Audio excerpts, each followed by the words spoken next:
Am I the asshole for destroying my brother's perfect wedding after he destroyed my life? Part 1.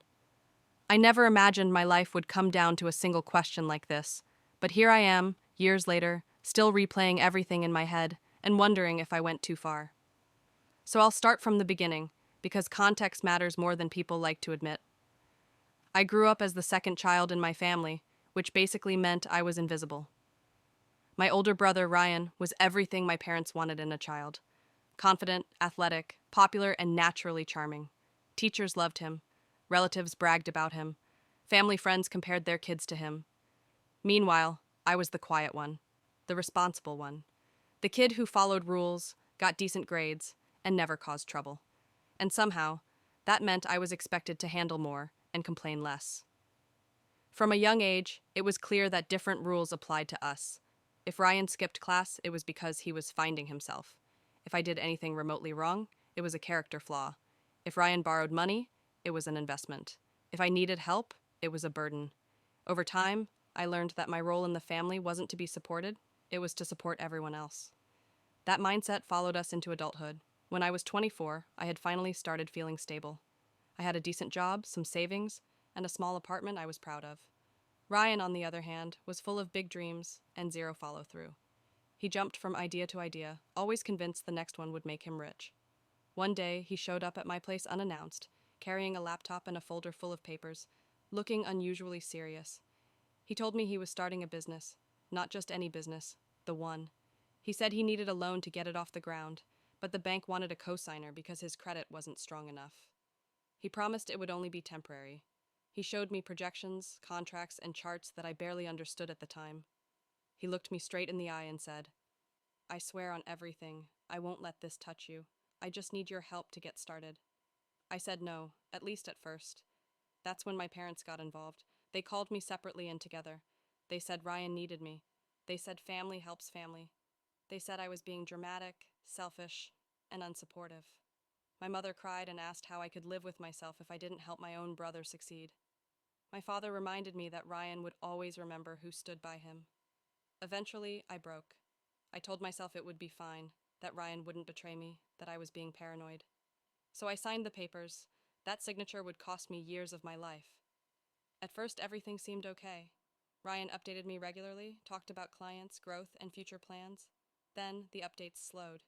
Then, the calls went unanswered. I assumed he was busy. I wanted to believe him. Then the bank called. They told me the loan was past due. Not just once. Multiple payments had been missed. I tried calling Ryan over and over. When he finally answered, he sounded annoyed, like I was bothering him. He said business was slow and that he'd handle it soon. "Relax," he said. "It's not a big deal." It was a big deal. The calls kept coming. The letters started arriving. Late fees piled up. Ryan stopped responding altogether. When I went to my parents, desperate and panicking, they told me to calm down. They said Ryan was stressed and that I shouldn't pressure him. They suggested I make the payments for now so things wouldn't escalate. So I did. I emptied my savings. I stopped going out. I sold things I loved. I worked overtime. When that wasn't enough, I took a second job. Every month I told myself it was temporary. Every month the balance barely moved. Eventually the business officially failed. Ryan never apologized. He moved in with his girlfriend and started talking about new opportunities, new ideas, new beginnings. Meanwhile, my credit was destroyed. I couldn't renew my lease. I had to move into a cramped studio apartment. I lived paycheck to paycheck, constantly anxious, constantly exhausted. And the worst part? My family acted like this was just an unfortunate situation that had no villain. When I expressed anger, I was told to let it go. When I cried, I was told to be strong. When I asked Ryan to at least acknowledge what he did, I was told I was dwelling on the past. So I stopped talking about it. Years passed. I rebuilt slowly, painfully. Therapy helped. Distance helped. I stopped being the family safety net. I stopped answering every call. Ryan and I became strangers who shared DNA and nothing else. Then, out of nowhere, an envelope arrived. Ryan's wedding invitation. I stared at it for a long time. My parents were thrilled. They called me immediately, talking about seating arrangements, family photos, and how important it was that I be there. When I asked if Ryan had ever mentioned the loan, the debt, or what I went through, my mother sighed and said, "This wedding isn't about you." That should have been my answer. but I went anyway. I told myself I just wanted closure. I told myself I wouldn't cause trouble. I told myself I could sit quietly and leave early. I didn't realize that my silence had already been doing damage. The wedding was everything Ryan ever wanted: expensive, polished, and perfect. Designer decorations, live music, an open bar, and smiling guests who believed they were witnessing a fairy tale. I sat there feeling like an outsider in my own family, watching my parents beam with pride like none of the past had ever happened. During the reception, my father stood up to give a speech. He talked about family values, loyalty, and sacrifice. He praised Ryan for his resilience, his determination, and his ability to overcome obstacles. People applauded. I felt something inside me snap. Not anger, not rage, but a quiet, heavy realization. The story they were telling wasn't just incomplete, it was a lie.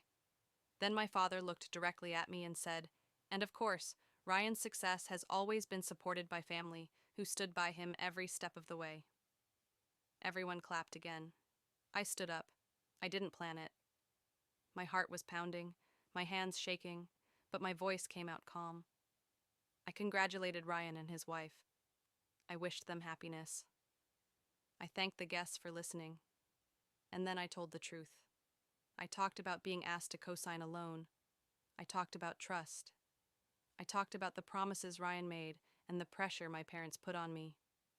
I explained how the business failed, how Ryan walked away, and how I was left with the debt. I listed numbers, timelines, and consequences. I talked about losing my savings, my home, and my sense of security. I didn't insult him. I didn't raise my voice. I just told the story exactly as it happened. The room went silent. Ryan stared at me like I'd betrayed him. My mother started crying. My father told me to sit down. I did. The celebration never recovered. People left early. The music stopped. The perfect wedding ended in uncomfortable whispers. That night, my phone exploded. Some family members called me cruel and selfish. Others quietly thanked me for finally saying what they'd always suspected. Ryan messaged me one sentence: "You ruined the happiest day of my life." I replied, "You ruined years of mine." A week later, his wife reached out. She asked if what I said was true. I sent her everything: documents, statements, proof. She thanked me and said she needed time to think. I don't know what happened after that. I don't ask. What I do know is this: for the first time in my life, I chose honesty over silence and myself over appearances. I lost what little relationship I had left with my parents, but I gained something I never had before: self-respect. So tell me, am I the asshole for telling the truth at my brother's wedding, even if it destroyed the illusion everyone else wanted to keep?